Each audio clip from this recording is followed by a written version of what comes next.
Simon, you've got a question from Bernardo's. Could you tell us? It's about multimedia platforms. Yeah, sorry, I'm Simon Lock, I'm the development manager of Bernardo's in Manchester. What I'm really interested in is we develop lots of sort of multimedia materials ourselves within the organisation. Got no issue with being able to create those.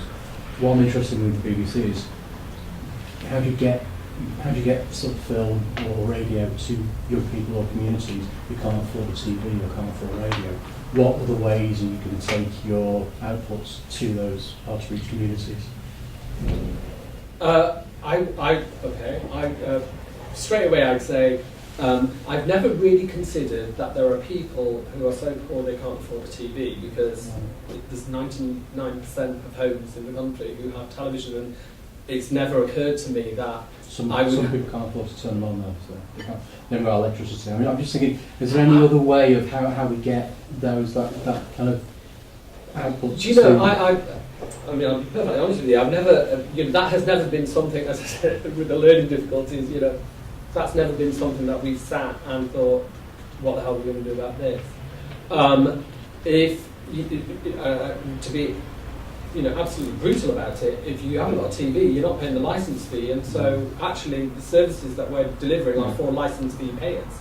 So now, this is about social exclusion, isn't it? How would you encourage them then to become licence fee payers if they? Gosh, well, I have no experience of.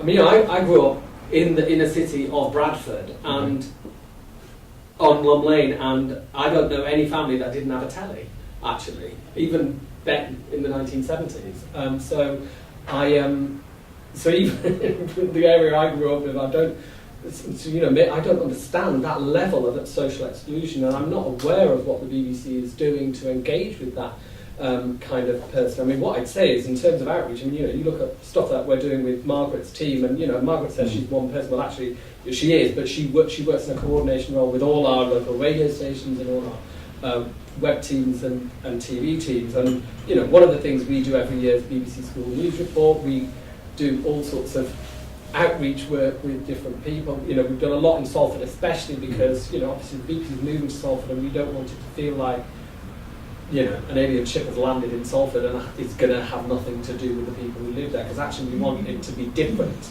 from the rest of the BBC. We want people in that immediate area, and of course in Manchester and the Northwest, to feel that this is something that's theirs, and so we're trying to engage them in their schools, and as Margaret said, we're sending letters out to anyone. But I mean, how would you engage?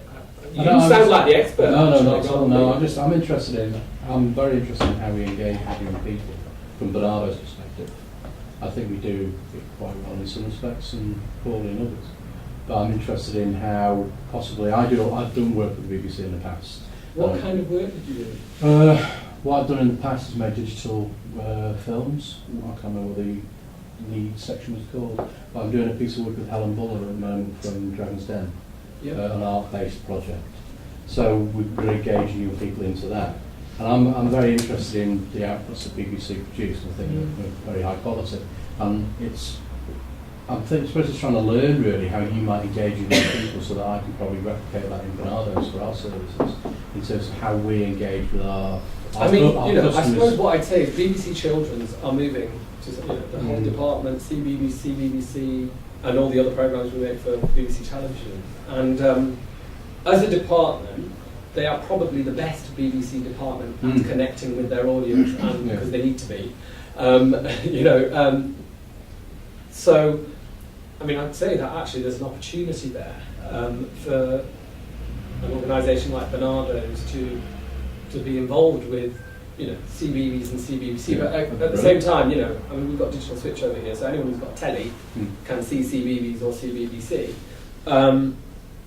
If they haven't got a telly, what are they using to access the media? I don't know. Are they listening to a radio? Do they have a mobile phone? What are they? Well, I'm not saying that all young people or families or communities we work with don't have TVs. I'm just wondering what other ways you might be trying to engage with those people. You might not watch BBC, you might only ever watch cable. I'm just thinking of ways we could work together, possibly, as you said. Well, a lot of them, BBC one of the few areas where the BBC probably will continue with lots of gaming is in children, because that, it's about education through gaming. It's not pure gaming, as you might see in a commercial sense.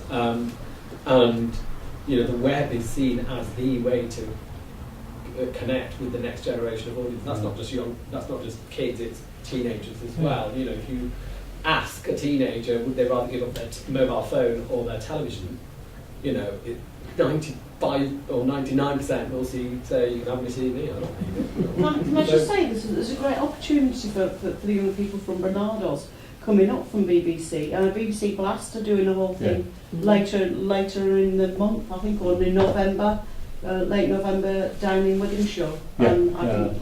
I think I'm working with young people a lot. I think often it's the hands-on stuff, and sort of doing digital. It's actually doing, feeling, touching, getting involved, that then actually gets them involved in some of the programming and the kind of things. Blast, we do for news and sport. I don't know if people know about Blast, but it's actually a really fantastic way of engaging with people, especially the sport Blast, actually, which we find is easier to connect with more underrepresented groups of people that tend to engage with sport on a kind of much better level than they will, say, for news Blast reporters. But that's a scheme that's run up and down the country. I think that might be stopping, actually. It's part of our savings, isn't it? One of the cuts for us. But you've got 21cc in Salford, which is free to 5 to 19-year-olds from all over the north. Right. Free workshops. Thank you. I'd like to